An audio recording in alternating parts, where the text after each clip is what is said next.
vous allez tous très bien. J'espère que vos économies se portent bien aussi. On se retrouve aujourd'hui tout simplement pour une petite vidéo où je vais répondre à vos questions que vous avez pu me poser aussi bien sur Instagram que sur le groupe Naturel Gel, sur email ou simplement en commentaire sous une vidéo YouTube. Donc je me suis dit je vais faire une petite vidéo pour répondre à tout ça, à tout le monde. Et puis si vraiment il y a d'autres questions qui vous viennent comme ça, et bien n'hésitez pas à me mettre ça en commentaire et je me ferai un plaisir de pouvoir vous répondre pour une autre vidéo.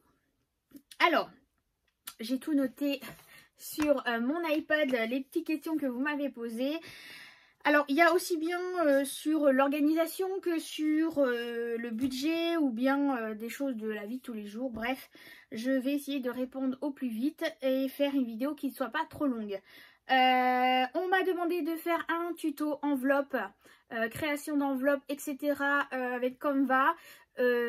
Sincèrement, non, je n'en ferai pas parce que il y en a déjà plusieurs sur YouTube, dont notamment ma copine Sonia qui en a fait. Et voilà, c'est exactement la même façon dont je procède. Et non, je ne ferai pas non plus sur iPad parce que iPad, je ne l'utilise pas du tout pour faire mes enveloppes ou mes créations. J'utilise simplement mon ordinateur parce que c'est beaucoup plus pratique pour moi d'utiliser une souris que sur l'iPad, voilà, tout simplement. Donc je suis désolée à ces personnes, mais non, il n'y aura pas de tuto création, enveloppe et encore moins sur iPad parce que voilà, pour moi il y en a déjà suffisamment sur YouTube pour pouvoir en faire et que sincèrement je suis désolée, mais en ce moment je n'ai pas forcément le temps pour ça. Par contre, on m'a demandé qu'est-ce que j'utilise comme logiciel pour faire mes tableaux budget, etc. que j'ai mis en place là, les derniers tableaux que j'ai mis en place pour mon suivi des enveloppes, etc. J'utilise moi Apple et sur Apple il y a l'application Numbers. Donc c'est ce que j'utilise pour créer mes tableaux. C'est à peu près la même chose que Excel sur d'autres marques. C'est pratiquement exactement même la même chose sur l'utilisation. Ça par contre je suis en train d'essayer de tourner, mais j'ai eu des couacs, il y a eu les vacances, il y a mon loulou qui a été malade, etc. J'ai été malade, bref, la fatigue et tout qui s'est enchaîné. Donc ça s'est mis de côté, mais il faut vraiment que je reprenne les vidéos pour le tuto pour vous expliquer les bases de comment créer un tableau. Voilà, je ne suis pas spécialisée dans ce domaine, j'ai appris moi par YouTube, par des vidéos, j'ai été en formation aussi via mon travail pour apprendre à utiliser Excel, mais voilà, ce sont vraiment des bases, je ne sais pas pousser non plus, mais par rapport à l'utilisation que moi j'en ai pour mon budget, etc., ça me suffit largement et ça, il n'y a pas de souci, je pourrais vous montrer comment j'établis mes tableaux, comment je les crée, comment je rentre je cherche le mot, les formules dedans pour pouvoir faire les calculs, etc. Ça, ce sont des choses que je peux faire parce que c'est pas quelque chose de bien compliqué. Donc, je suis en train de reprendre les vidéos, de les enregistrer, que ça soit sur Numbers ou Excel, pour vous montrer les deux versions différentes. Donc ça, j'essaye dès que possible de pouvoir refilmer et de vous montrer tout ça. Quel est l'iPad que j'utilise? C'est un iPad 4e génération que j'ai. Voilà, ça me convient très bien. C'est un iPad Air, pardon, 4e génération. Voilà, avec lequel j'ai un stylet. Voilà, je l'utilise régulièrement, souvent pour pouvoir voilà, checker un peu mes comptes, etc. Regarder des vidéos, voilà, faire des dessins, des jeux, etc. Ça m'évite d'avoir mon téléphone et puis d'avoir surtout en plus grand. Donc ça c'est bien pratique. Mais après voilà, je peux comprendre que ça peut pas être utile à tout le monde. Après ça c'est chacun voit l'utilité qu'il en a ou pas. Une question qui n'a rien à voir avec le budget, l'organisation et tout, c'est par rapport à mes retours de courses. On m'a fait la demande de savoir qu'est-ce que je pense des produits marque distributeur ou alors des produits marque discount. Sincèrement, entre vous et moi, je m'en fous complètement que ça soit de la marque ou de la marque distributeur ou que sais-je. Franchement, ça n'a aucune importance pour moi. Moi, ce que je vais regarder, c'est d'abord la composition et encore, la composition, j'essaye vraiment quand même de faire attention à ce que je prends. Je vais éviter non plus de prendre des trucs qui soient pas non plus trop clean. Mais il y a le budget aussi qui rentre en compte. Après, pour avoir des amis, de la famille, des connaissances qui travaillent dans l'emballage de produits alimentaires, etc. Eh bien, je peux vous dire que, alors je dis pas que c'est une généralité, attention, je dis pas que c'est une généralité, mais qu'il y a beaucoup de marques qui produisent le même produit et après qui sont emballées sous différentes formes suivant la marque du magasin ou de la marque distributeur, mais qu'à la base c'est le même produit. Je dis pas que c'est ça pour tout, attention, je dis pas ça du tout, mais il y a certaines choses pour certaines marques que moi je connais et certains produits que je connais parce que par rapport à mes amis, à ma famille, etc. Je sais que voilà, il y a par exemple une lessive, voilà, c'est la même pour différentes marques, sauf que pour telle et telle marque, et on va rajouter un peu de trucs bleus dedans, des petits billes bleues, un peu plus de, voilà, ou on rajoute un peu plus d'adoucissant dedans dans celle-là, ou puis le packaging n'est pas du tout le même, le prix n'est pas le même, donc du coup c'est ce qui ressent aussi.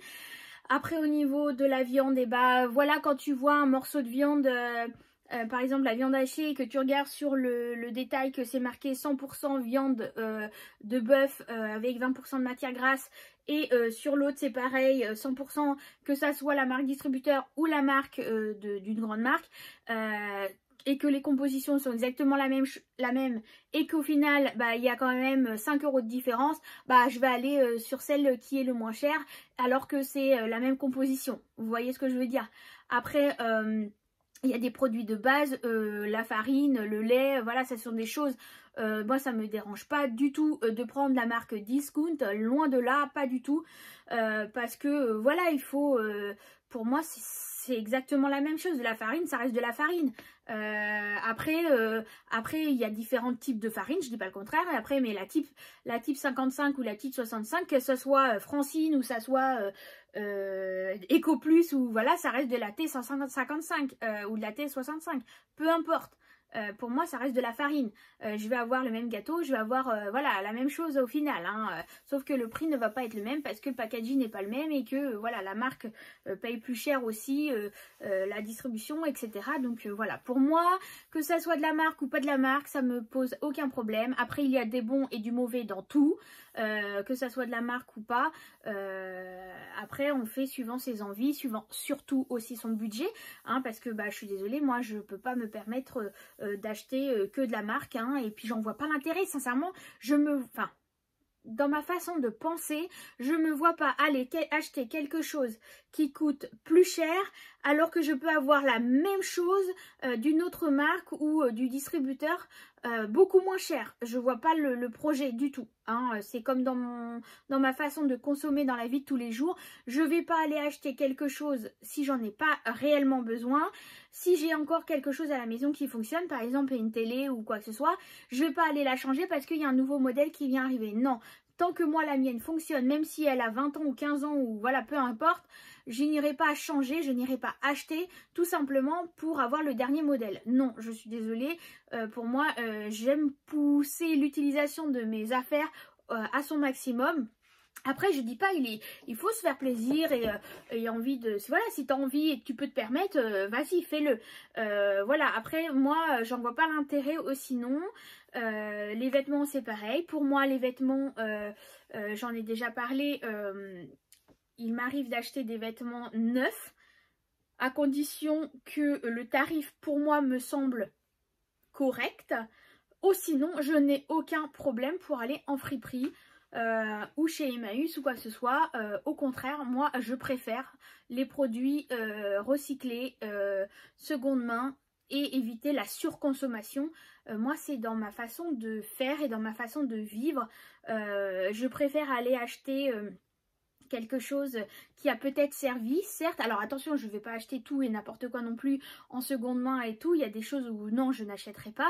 Mais tout ce qui est bouquin, tout ce qui est jouet pour les enfants, une fois désinfecté et tout ça, le Bon Coin, tout ça, moi ça me pose aucun problème, bien au contraire. Là encore pour bébé, j'ai acheté beaucoup de choses sur le Bon Coin. Ça me pose pas de problème. Sur Vinted aussi. Enfin, voilà, après c'est chacun sa façon de voir la consommation qu'il a par rapport, et puis ses finances aussi. Donc voilà, par rapport aux produits de la vie de tous les jours, des produits discount, etc. Voilà mon avis par rapport à ça. On m'a posé la question aussi de savoir pourquoi j'avais, malgré avoir dit que je changeais mon organisation par rapport à mon budget, ma façon de faire avec mes outils, et que malgré cela j'avais encore beaucoup de classeurs. Pourquoi? Eh bien tout simplement parce que c'est un besoin que j'ai. Alors oui, par exemple, pour mes enveloppes épargne, où je mets mes billets factices, eh bien je pourrais avoir qu'une seule enveloppe, mettre tout le montant global à l'intérieur et après me faire un petit tracker et noter à quoi ça correspond pour chaque catégorie. Mais voilà, moi j'ai besoin d'un visuel pour chaque catégorie, c'est un plaisir que j'ai le matériel à la maison pour pouvoir me le faire, je le fais. Maintenant je peux comprendre que ça ne peut pas convenir à tout le monde. Mais voilà, j'ai besoin d'avoir différents supports pour différencier et catégoriser voilà, mes catégories. Donc comme vous le savez, j'ai mon petit classeur, celui-ci que j'ai ressorti tout simplement pour mes épargnes en cours. Donc voilà, au moins ceux-là, je sais que ce sont uniquement quand j'ai besoin de prendre quelque chose, par exemple pour un anniversaire, je sais que c'est dans celui-ci et pas dans un autre. Et voilà, après c'est propre à chacun. Le but à la base du système des enveloppes, c'est de connaître le système, comment on le met en place, comment on l'utilise. Après, comment vous le pratiquez au quotidien dans vos outils, etc. C'est propre à chacun. Je peux comprendre que ça fait beaucoup pour certaines personnes, que d'autres ont besoin de beaucoup moins de matériel. Je l'entends très bien, mais moi personnellement, mon organisation à moi, j'ai besoin de catégoriser mes outils de travail pour pouvoir m'aider à m'organiser dans ma gestion de mon budget. Donc oui, j'ai plusieurs classeurs, hein. J'ai celui-ci pour les enveloppes à court terme, celui-ci pour les enveloppes à long terme, en sachant que ce sont des billets factices, parce que tout est à la banque pour cela. Voilà, j'ai mon classeur de chez Action où dedans j'ai fait mon agenda un peu, mon carnet de budget dedans, où j'ai mon budget mensuel de chaque mois, où j'ai mon suivi pour pouvoir m'aider à faire mon budget par rapport à mon nombre de semaines, etc. C'est un indispensable pour moi qui ne l'est pas forcément pour vous, je peux le comprendre. Là encore, c'est un besoin que j'ai. Et j'ai mon classeur A5 où dedans il y a bien mes challenges des pièces, mon challenge 5 €, 10 € et mes enveloppes pour le mois pour remplir après mon filofax ou mon mot terme, tout simplement. Après oui, j'aurais pu tout mettre ensemble ces deux-là dans le même classeur, mais j'avais un envie de séparer tout cela. Où est-ce que je me fournis en matériel? Alors celui-ci c'est un Carpe Diem, j'en avais parlé à Sonia et du coup elle s'est acheté le même en rose qui est trop beau d'ailleurs, je l'aime trop, sur Amazon parce qu'ils en vendent sur Amazon. Alors celui-ci c'est un vieux modèle, ça fait longtemps que je l'ai et je l'avais acheté dans une boutique de scrapbooking. Et l'avantage avec les Carpe Diem, eh bien c'est que c'est des gros anneaux parce qu'à la base c'est fait pour être un planeur, un agenda, et donc c'est pour ça que du coup on a des gros anneaux et parce que généralement c'est un agenda sur l'année, donc il y a beaucoup de feuilles et c'est pour ça qu'ils sont top ceux-là, parce que franchement ils sont assez gros hein, comme vous pouvez voir, et au moins bah, tout rentre dedans. Les petits classeurs comme ceci, c'est sur AliExpress, hein, c'est là franchement où c'est beaucoup moins cher si on est prêt à attendre le niveau de la livraison, parce que il y a des fois où ça prend beaucoup de temps. Là ça fait plus d'un mois, oui, plus d'un mois, j'attends un classeur en plastique comme ça hein, pour ma fille, et un support pour mes billets pour tourner mes vidéos et tout ça, et au final je l'ai toujours pas, donc vous voyez, il faut être patient. Sinon il y en a sur Amazon, mais du coup le prix est beaucoup plus cher. Après tout dépend de la patience que vous avez. Celui-ci c'est pareil, je l'avais acheté dans la même boutique que mon A5 de scrapbooking parce que c'est pareil, c'est un planeur à la base et c'est pareil, c'est un gros anneau, c'est pour ça que je peux mettre beaucoup d'enveloppes dedans. Mais ça vous pouvez trouver peut-être aussi sur des sites de scrapbooking en ligne directement. Et puis de celui-là, bah, c'est Action tout simplement. Voilà, voilà. Qu'est-ce que je voulais vous dire d'autre aussi en matériel? J'ai ma plastifieuse, celle-ci. Alors celle-là, je l'ai achetée sur Amazon. J'en avais acheté avant chez Action, mais la toute première, il y a plusieurs années de ça, je sais plus il y a combien d'années de ça, il y a plus de 4 ans maintenant. Elle était top, franchement elle était top et elle m'a lâché, ouais, elle m'a lâché et il y a combien de temps, je sais plus. Bref, je sais plus et elle était vraiment bien par rapport au prix et tout, c'était top. Et puis elle m'a lâché, voilà, après je lui en demandais beaucoup aussi et j'ai voulu racheter bah, du coup les nouveaux modèles qu'il y avait à Action, mais alors là... un gros flop total. Elle me bouffait toutes mes pages plastiques, donc au final j'ai abandonné. J'ai voulu tester les fiches plastiques de chez Action. Alors est-ce que c'est ça aussi qui fait que, parce que j'en avais plus de ceux que je commandais chez Amazon, donc du coup j'avais voulu aller au plus vite et prendre celles de chez Action parce qu'au final elles n'étaient pas chères, pour tester aussi et me rendre compte des différences. Et oui, la qualité n'est pas la même et je pense que ça aussi ça y fait au niveau, bah, ça bouffe le papier parce que je pense que la qualité n'est pas terrible. Oh, sinon derrière vous pouvez voir ici, là, voilà la machine ici, ça c'est ma portrait silhouette, donc c'est ma machine de découpe avec laquelle je fais bah, mes découpes, hein. Je fais mes stickers, que ça soit pour mes enveloppes, que ça soit pour identifier des choses sur mes boîtes de conservation dans mon placard, dans la chambre de ma fille par rapport aux matières d'école, dans le garage pour identifier des caisses avec ce qu'il y a à l'intérieur. Voilà, je peux aussi découper du flex pour faire des customisations de t-shirts, etc. C'est vraiment top. D'ailleurs, j'ai fait quelque chose pour bébé, je vous montrerai ça lors de la vidéo bébé. Voilà, donc oui c'est un investissement, mais après tout dépend de l'utilisation que l'on peut en avoir, de ce qu'on a besoin ou pas. Il y a la Cricut aussi, j'avais pensé à prendre la Cricut à un moment donné, mais au niveau largeur elle était beaucoup plus petite que celle-ci, donc c'est ça qui m'a fait changer d'avis. Mais voilà, après c'est exactement la même chose, hein, ça fait la même chose. Voilà, voilà, qu'est-ce qu'on m'a posé d'autre comme question? Par les outils, bah voilà, je vous ai montré. Je referai aussi une vidéo parce qu'on m'a demandé de refaire une vidéo de A à Z de comment commencer le système des enveloppes, avec quel matériel, etc. Les catégories, bref, tout.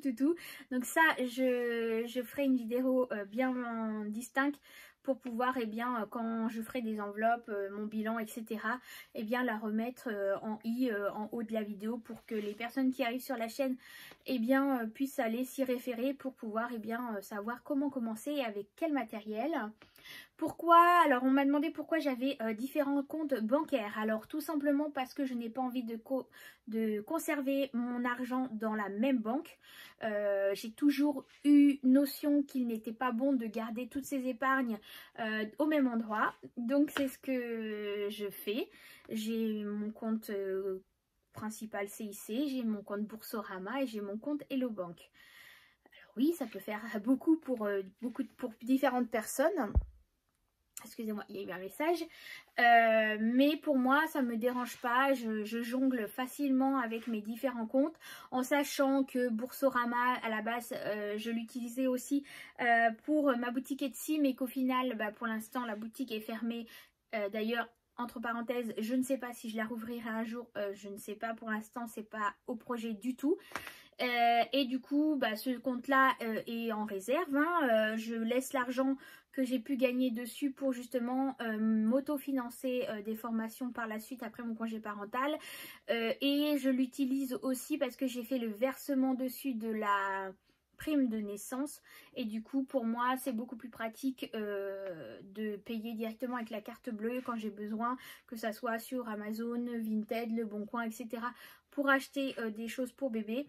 Donc je paye directement avec. Mon compte Hello Bank, eh bien il y a mon enveloppe pour tout ce qui concerne les frais de la voiture, etc.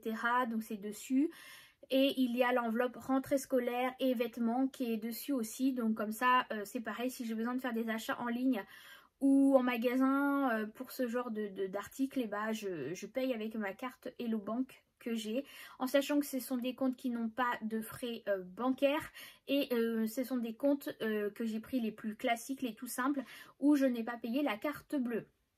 Voilà, de temps en temps, ils font des appels d'offres pour les personnes qui souhaitent ouvrir un compte avec, ils nous appâtent avec une prime si on fait une ouverture de compte. Souvent, c'est le Boursorama qui fait des meilleures offres. Mais après, voilà, ce n'est pas la même utilité pour les deux. Tout dépend de la façon dont vous avez besoin d'utiliser votre compte. L'avantage avec Hello Bank, c'est qu'on peut aller dans une banque physique, la BNP Paribas, où tu peux aller déposer de l'argent en liquide ou des pièces directement pour que ça aille sur ton compte. Par contre, Boursorama, ce n'est pas possible. Tu peux faire tout en virement, mais tu peux pas aller dans une banque physique déposer l'argent. Tu peux envoyer des chèques au siège à Paris, mais le temps que le chèque arrive là-bas, qu'ils soient encaissés, qu'ils soient mis sur ton compte. Voilà, après, voilà les seules différences qu'il y a pour moi, à mes yeux, entre ces deux banques que j'utilise moi au quotidien. Ma banque Hello Bank Assis, j'ai ouvert un livret A aussi pour justement pouvoir mettre des épargnes dessus.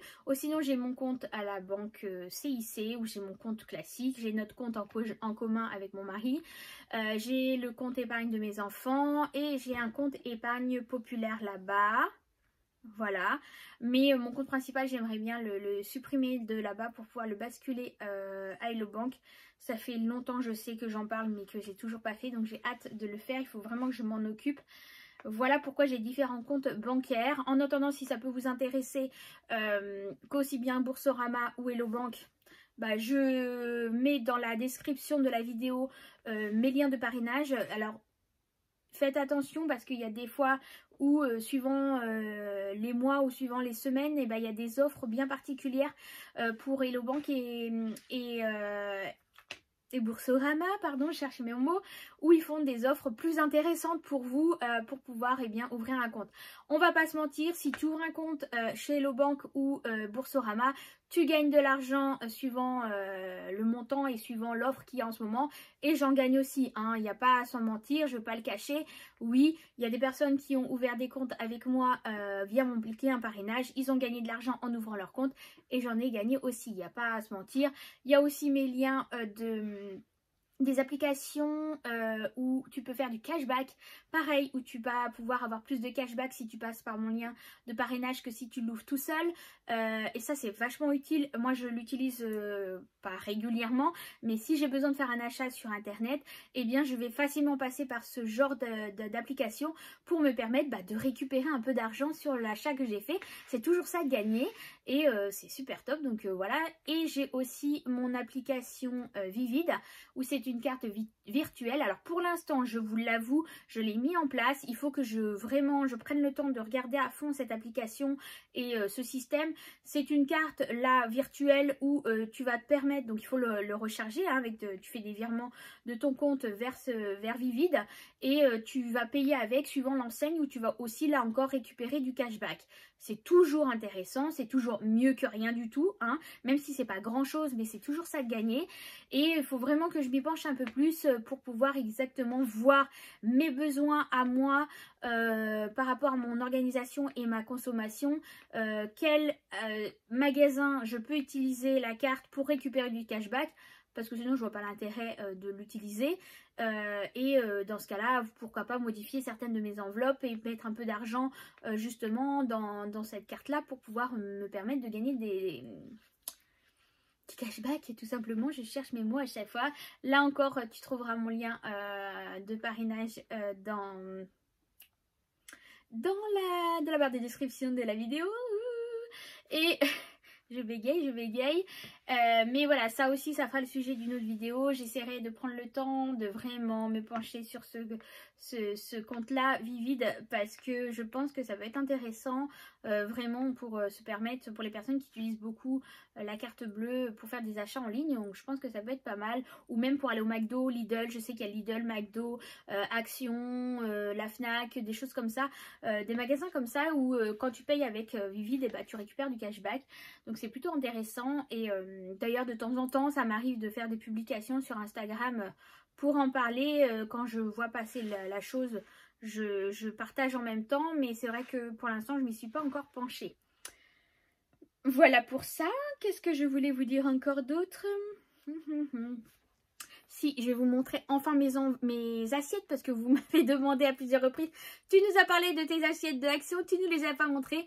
Je vais les chercher, je vous les montre tout de suite. Alors j'ai été récupérer les assiettes que j'ai achetées. Je voulais changer un peu au niveau de tout ce qui est vaisselle, etc. Vraiment partir sur quelque chose de neutre, de simple, de classique. De voilà, j'en avais marre des couleurs, j'en avais marre des trucs dépareillés, etc. Donc là je suis en train de petit à petit changer ma vaisselle, etc. Donc j'avais acheté pourtant quand on est arrivé ici des assiettes à Action, mais c'est un peu style porcelaine et tout, et le moindre poc, bah voilà, ça pète en éclats, donc ça me saoule.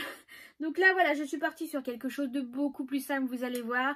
Ça plaît ou ça plaît pas, hein. Ça après il y en a pour tous les goûts. Voilà, c'est des assiettes toutes simples, transparentes, voilà, avec des petits motifs comme vous pouvez voir derrière. C'est tout simple, c'est classique, et je me dis voilà, c'est pas prise de tête, ça va pas tacher, il y aura pas des couleurs qui vont rester, et puis c'est du vert. Voilà, c'est du classique tout simple, mais après je peux comprendre que les motifs, tout ça, le système voilà, de ce genre d'assiette ne peut pas plaire à tout le monde, hein. Après je peux comprendre, mais moi franchement j'aime bien, et c'est du classique, et voilà, moi je suis un peu vieille école, vieille France, et, et du coup bah moi ce sont des choses que j'aime beaucoup. Donc c'est pareil, j'ai pris en assiette plate, une petite assiette à dessert, donc les assiettes creuses, et puis les assiettes plates toutes simples pour manger au quotidien. Voilà, j'avais vraiment envie de partir sur quelque chose de neutre et de simple, sans chichi tralala, hein, comme moi, comme je le suis toujours.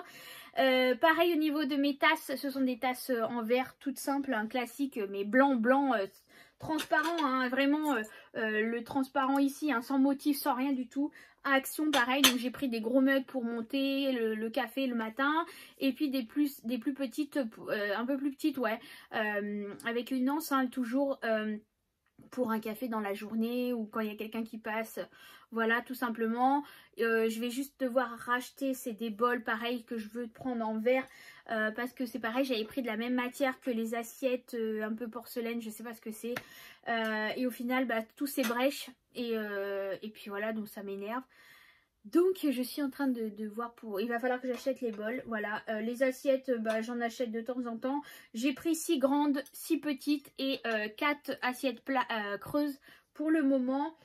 Est-ce que je vais en racheter d'autres? Je ne sais pas, je pense pas. On n'a pas forcément beaucoup de monde qui vient à la maison, et voilà, donc je vois pas trop l'intérêt. Alors peut-être en racheter quelques-unes quand même pour en avoir en stock au cas où, si on venait à avoir beaucoup de monde à la maison. Mais voilà, ça sera un service de douce quoi, pas plus, hein, tout simplement.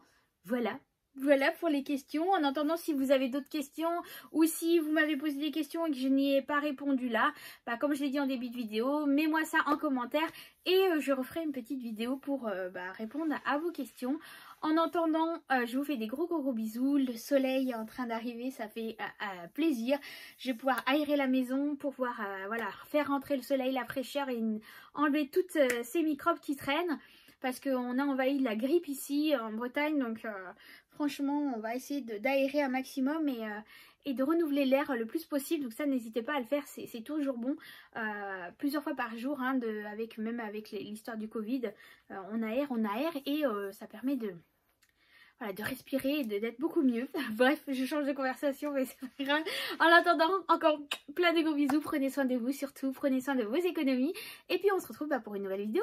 Ciao ciao.